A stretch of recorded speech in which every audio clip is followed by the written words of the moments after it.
Halo, selamat pagi Bapak Ibu Saudara-saudara, sahabat GPIB dimanapun berada. Kembali lagi di Morning Call GPIB bersama saya, Pendeta Antoni Risat Peters. Saya adalah pendeta jemaat yang bertugas di GPIB Immanuel Apokayan, Pospelkes Talitakum Lidung Payau. Dan saat ini saya berdiri di depan sebuah lahan yang akan dilakukan pembangunan gedung gereja. Sebagai panitia dari jemaat telah menjalankan pembangunan pada tahap fondasi dan akan melanjutkan pembangunan untuk melakukan pengecor tiang-tiang. Dan oleh karena itu, kami sangat membutuhkan dukungan doa maupun materi dari Bapak Ibu sekalian, dan kiranya berkenan untuk mendukung serta mendoakan pembangunan gedung gereja kami. Baiklah, sebelum kita mulai untuk membaca serta merenungkan firman Tuhan di pagi hari ini, saya mengajak kita untuk bersama-sama berdoa. Kita berdoa. Ya Tuhan Allah yang bertakhta di dalam kerajaan surga, kami mengucap syukur Tuhan boleh membangunkan kami di pagi ini dengan penuh sukacita dan berkat yang baru. Sebelum kami memulai hari kami di pagi ini Tuhan, kami akan membaca dan merenungkan firman Tuhan bersama-sama. Oleh karena itu, kiranya Roh Kudus mau membuka hati dan pikiran kami, supaya firman Tuhan yang sebentar kami baca dan renungkan bersama, boleh menjadi bagian bahkan kekuatan kami untuk kami menjalani kehidupan kami di sepanjang hari ini. Terima kasih Bapa, ini kami menyerahkan hati dan pikiran kami menerima firman-Mu. Amin. Bapak Ibu jemaat Tuhan, bacaan firman Tuhan di pagi ini terambil dari kitab 1 Korintus pasalnya yang ke-6. 1 Korintus pasalnya yang ke-6, ayatnya yang pertama sampai dengan yang ke-11. Firman Tuhan yang mengatakan di bawah perikop, mencari keadilan kepada orang-orang yang tidak beriman. Apakah ada seorang di antara kamu yang jika berselisih dengan orang lain berani mencari keadilan kepada orang-orang yang tidak benar dan bukan pada orang-orang kudus? Atau tidak tahukah kamu bahwa orang-orang kudus akan menghakimi dunia? Dan jika penghakiman dunia berada di dalam tangan kamu, tidakkah kamu sanggup untuk mengurus perkara-perkara yang tidak berarti? Tidak tahukah kamu bahwa kita akan menghakimi malaikat-malaikat? Jadi apalagi perkara-perkara biasa dalam hidup kita sehari-hari. Sekalipun demikian, jika kamu harus mengurus perkara-perkara biasa, kamu menyerahkan urusan itu kepada mereka yang tidak berarti dalam jemaat. Hal ini kukatakan untuk memalukan kamu. Tidakkah ada seorang di antara kamu yang berhikmat, yang dapat mengurus perkara-perkara dari saudara-saudaranya? Adakah seorang yang satu mencari keadilan terhadap saudara yang lain, dan justru pada orang-orang yang tidak percaya? Adanya saja perkara di antara kamu, yang seorang terhadap yang lain telah merupakan kekalahan bagi kamu. Mengapa kamu tidak lebih suka menderita ketidakadilan? Mengapa kamu tidak lebih suka dirugikan? Tetapi kamu sendiri melakukan ketidakadilan, dan kamu sendiri mendatangkan kerugian, dan hal itu kamu buat terhadap saudara-saudaramu. Atau tidak tahukah kamu bahwa orang-orang yang tidak adil tidak akan mendapat bagian dalam kerajaan Allah? Janganlah sesat, orang cabul, penyembah berhala, orang berzina, banci, orang pemburit, pencuri, orang kikir, pemabuk, pemfitnah, dan penipu tidak akan mendapat bagian dalam kerajaan Allah. Dan beberapa orang di antara kamu demikianlah dahulu, tetapi kamu telah memberi dirimu disucikan, kamu telah dikuduskan, kamu telah dibenarkan dalam nama Tuhan Yesus Kristus dan dalam roh Allah kita. Demikian pembacaan firman Tuhan kita di pagi hari ini. Bapak Ibu Saudara-saudara, sahabat GPIB yang Tuhan Yesus kasihi, Sepanjang perjalanan gereja hadir di tengah-tengah dunia, pelayanan, pertumbuhan, perkembangan, selalu ada masalah, perselisihan, pertengkaran. Paling tidak bacaan kita di pagi hari ini lewat Jemaat Korintus menjadi salah satu bukti. Masalah di dalam Jemaat Korintus ada beberapa. Yang pertama, mereka belum bersatu. Tidak ada kasih di antara sesama. Ini disebabkan karena sebagian besar dari mereka adalah dulunya penyembah berhala atau dewa-dewa. Sehingga ketika dipersatukan oleh Paulus, belum ada kerekatan di antara mereka. Yang kedua, di dalam ayatnya yang ke-6, Paulus bilang tidak ada hikmat atau tidak ada orang yang berhikmat di antara mereka untuk menyelesaikan perselisihan atau pertengkaran. Sehingga masalah di dalam jemaat selalu dibawa ke pengadilan umum. Itu artinya masalah di dalam jemaat diselesaikan oleh orang yang bukan atau tidak mengerti kehidupan jemaat itu sendiri. Ini ironis.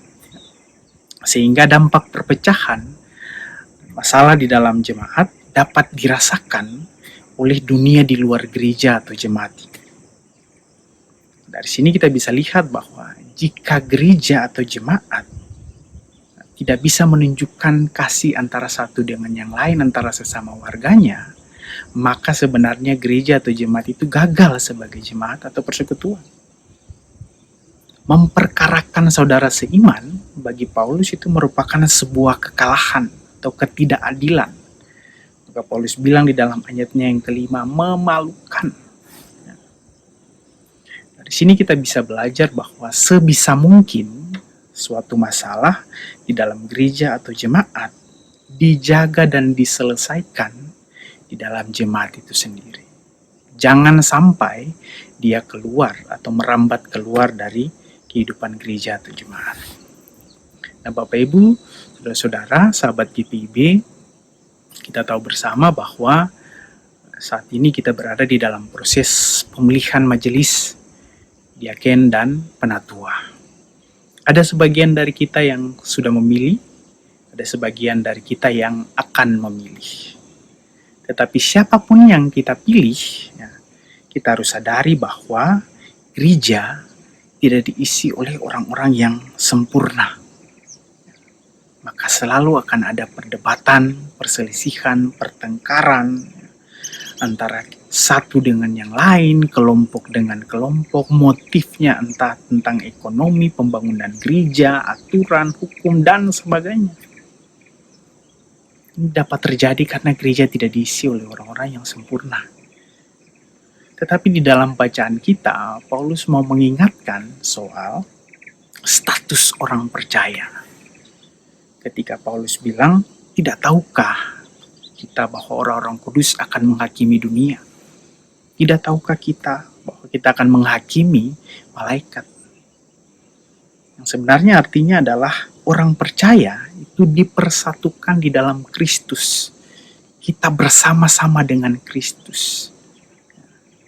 Itu artinya mereka yang bertengkar antara satu dengan yang lain sebenarnya kehilangan gambaran diri mereka di dalam Kristus. Tidak ada hikmat di dalamnya, tidak ada kasih di dalamnya, tidak ada keadilan di dalamnya. Akibatnya apa? Akibatnya merugikan diri sendiri, merugikan orang lain, bahkan mungkin merugikan jemaat atau persekutuan. Sehingga di dalam jemaat atau gereja sudah selayaknya ada kasih, ada hikmat, ada keadilan. Bahkan sekarang kita bisa pakai aturan gereja, pemahaman iman, bahkan perangkat-perangkat di dalam gereja untuk menjaga keutuhan dan kedamaian di dalam suatu jemaat.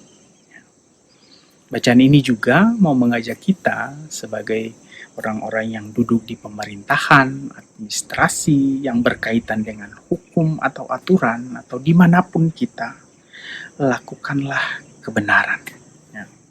Niscaya ada kedamaian atau kerajaan Allah dinyatakan. Ini tugas kita bersama Bapak Ibu Saudara. Ya. Maka Paulus juga mengingatkan bahwa orang cabul, orang zina, orang-orang yang penipu, orang pemfitnah, ya, merupakan tindakan-tindakan yang jahat. Ya. Tantangan terbesar untuk masuk atau menjadi bagian di dalam kerajaan Allah. Tetapi lewat penebusan Kristus di atas kayu salib, semuanya sudah dibersihkan.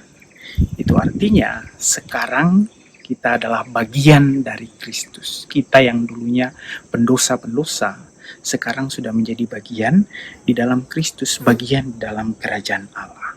Oleh karena itu, sudah selayaknya ketika kita berhadapan dengan dunia, solusi dari segala masalah, baik di jemaat, gereja, ataupun pribadi, adalah menyatakan siapa kita di dalam Kristus. Kita adalah orang-orang yang disucikan, kita adalah orang-orang yang dibenarkan, kita adalah orang-orang yang dikuduskan. Nyatakanlah itu setiap hari, maka niscaya kita menyatakan kerajaan Allah dimanapun kita berada.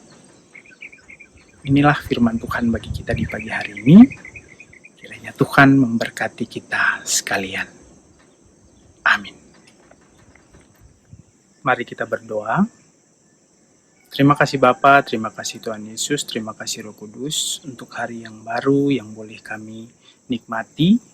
Terlebih ketika kami boleh membaca dan merenungkan firman Tuhan di pagi hari ini. Kuatkanlah kami Tuhan, mampukanlah kami. Biarlah firman-Mu tidak berlalu begitu saja, tetapi kami dapat menyatakannya di dalam kehidupan kami hari demi hari, terlebih di sepanjang hari ini. Jadikanlah kami sebagai jemaat-Mu, anak-anak-Mu yang dapat menyatakan kerajaan Allah dimanapun kami berada. Kami berdoa, biarlah Tuhan mau menyertai segala aktivitas kami di sepanjang hari ini, baik kami yang bersekolah, kami yang bekerja, kami di rumah, kami di luar rumah, bahkan kami yang dimanapun. Tuhan berkatilah kami dengan segala aktivitas kami. Dan biarlah hari ini kami boleh menjadi berkat bagi banyak orang. Di dalam nama-Mu, kami mengucap syukur dan mengalaskan segala kegiatan kami, aktivitas kami di sepanjang hari ini. Terima kasih Bapa, terima kasih Tuhan Yesus, inilah doa kami. Amin. Demikianlah ibadah kita di pagi hari ini. Akhir kata dari GPIB Immanuel Apokayan Gospel Kestalita Komunidum Payau, saya Pendeta Antoni Richard Peters mengucapkan terima kasih. Tuhan Yesus memberkati kita sekalian.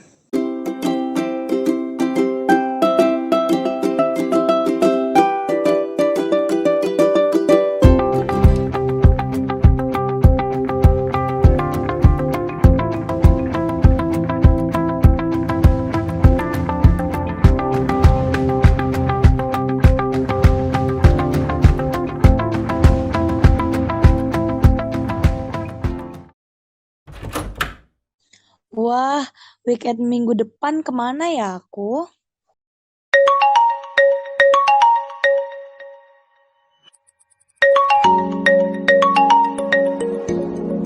Halo, morning Kak. Halo, selamat pagi adikku. Kak Pinkan, ada apa ya Kak? Kakak mau info nih, ada kegiatan IP Pelkat PT tanggal 24 September.